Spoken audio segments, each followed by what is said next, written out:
विश्व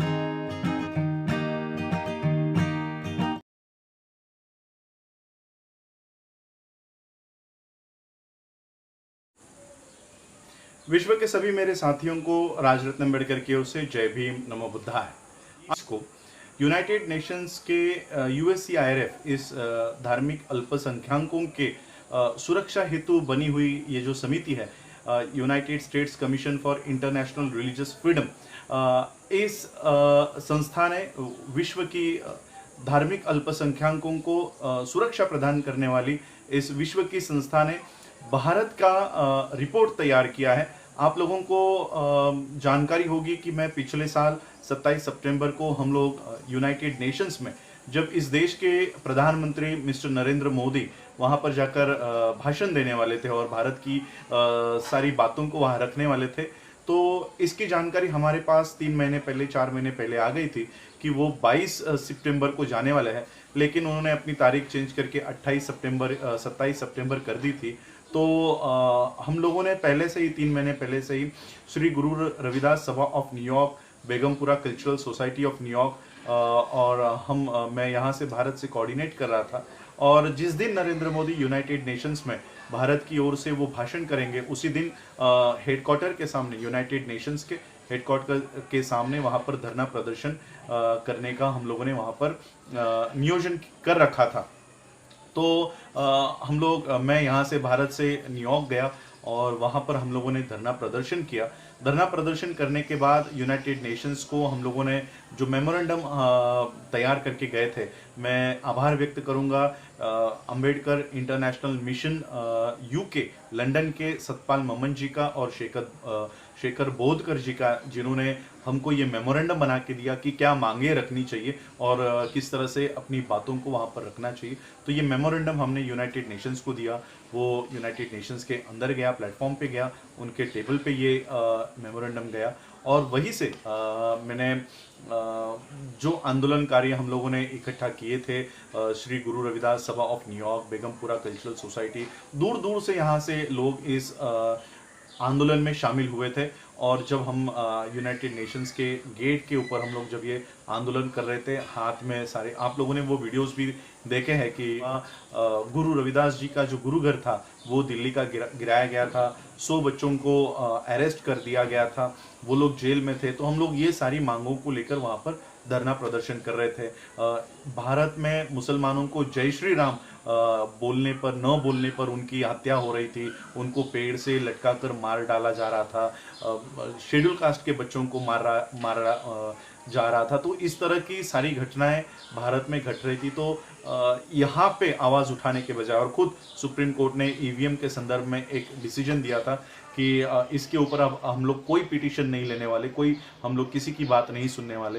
तो मुझे पता था कि भारत का जो लोकतंत्र है, जो 4 पिलर्स है, ये RSS ने अपने जेब में कर लिए है, तो यहाँ पर आवाज़ उठाने का कोई मतलब नहीं है। तो लेकिन यूनाइटेड नेशंस में हम लोग ये बात रख सकते हैं। और एक वीडियो मेरे YouTube पे आज भी वो वीडियो होगा, 2018 में, 18 के साल में मैंने बनाया था कि USCIRF ने वो भारत में आके धार्मिक अल्पसंख्याकों के परिस्थिति के बारे में जानना चाहते हैं, लेकिन भारत की जो एम्बेसी है वो उनको यहाँ पर आने से रोक रही है और उनको वीज़ा नहीं दे रही है।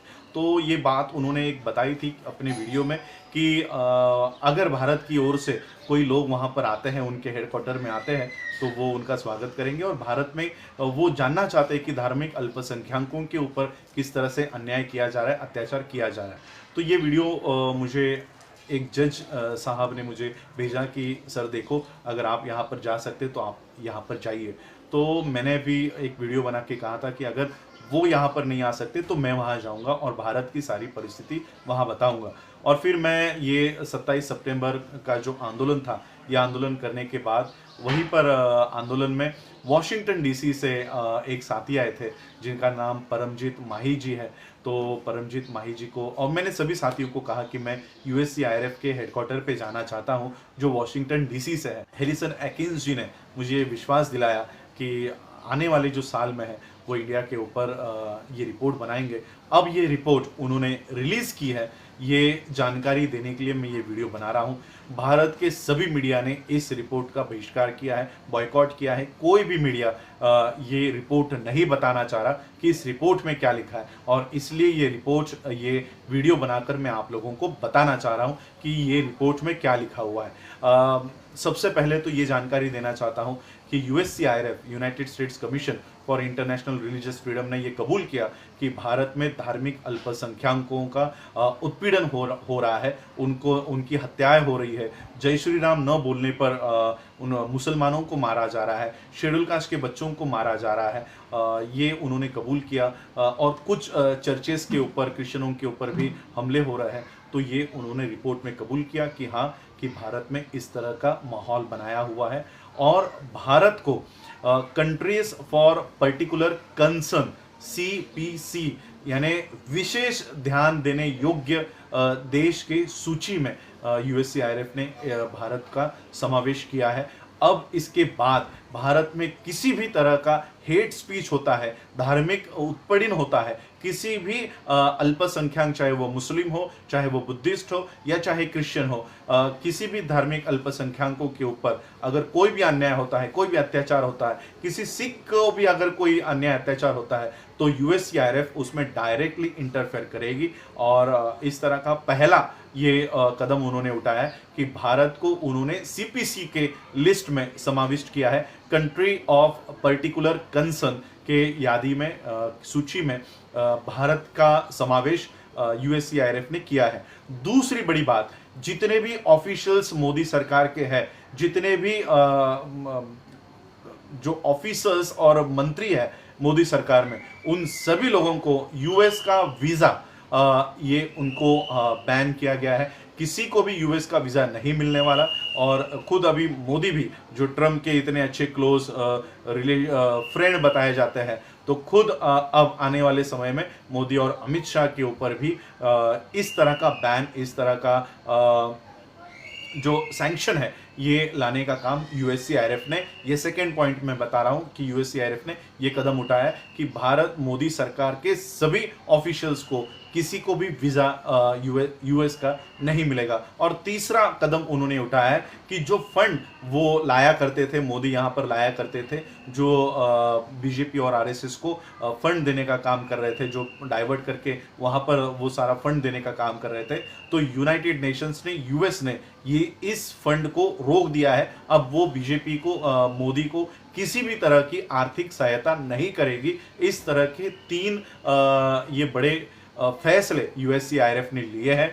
और पूरा ये जो रिपोर्ट है, आप यूएससीआईआरएफ के वेबसाइट से पढ़ सकते हो। डिटेल में ये रिपोर्ट लिखा गया है। मैं शंभू जी से और संदीप चौरे जी से, नेशनल दस्तक और बहुजन टीवी के लिए भी उनको कहूँगा कि ये रिपोर्ट पढ़े, और जो जानकारी वहाँ पर दी है, ये जानकारी अपने चैनल से बताने का काम करें, क्योंकि गोदी मीडिया कभी भी इन सारी बातों को बताने का काम नहीं करेगी।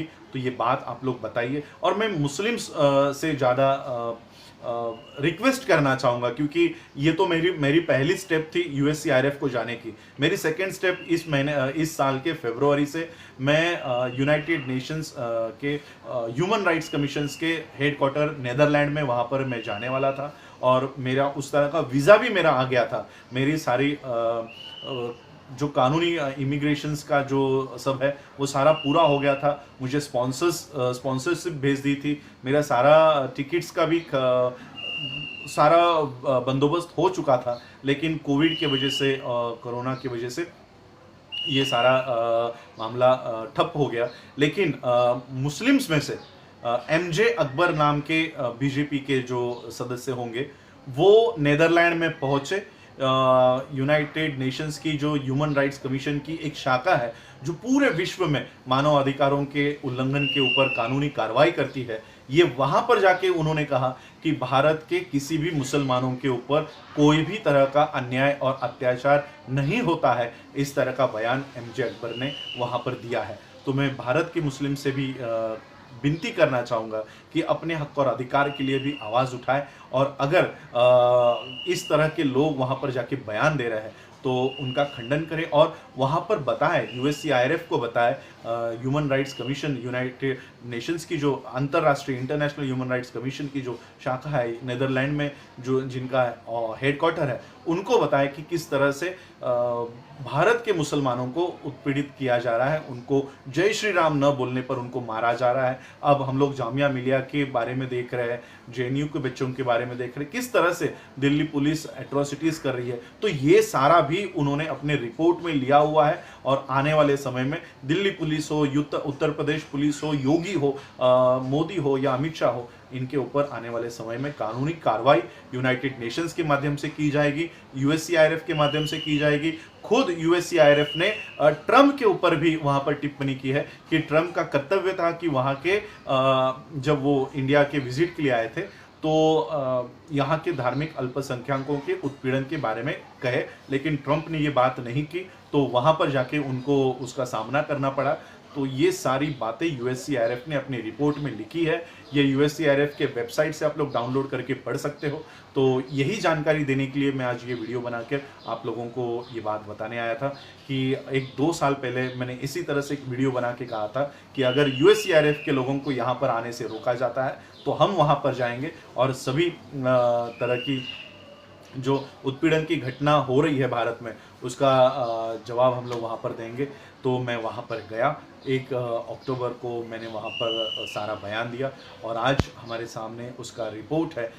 ये रिपोर्ट भारत का मीडिया छुपाने की कोशिश कर रहा है। खुद यहाँ के फॉरेन मिनिस्टर ने कहा कि हम लोग इस रिपोर्ट को नहीं मानते, लेकिन यूएससीआईआरएफ इस तरह से भारत के अल्पसंख्यकों को बचाने का काम कर रही है।